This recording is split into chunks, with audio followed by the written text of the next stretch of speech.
show you how you can connect your Facebook page onto your Instagram. First off, from Facebook, you want to check if you're already an admin of your Facebook page. I'm going to show you how to do that. From Facebook, you want to go to the 3-port settings here, and then you want to go to the gear icon here.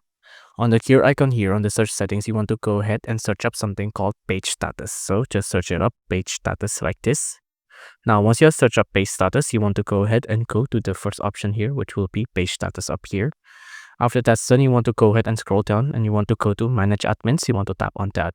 Now on here, you want to make sure the U section here, it's people with Facebook access. So you're good to go now.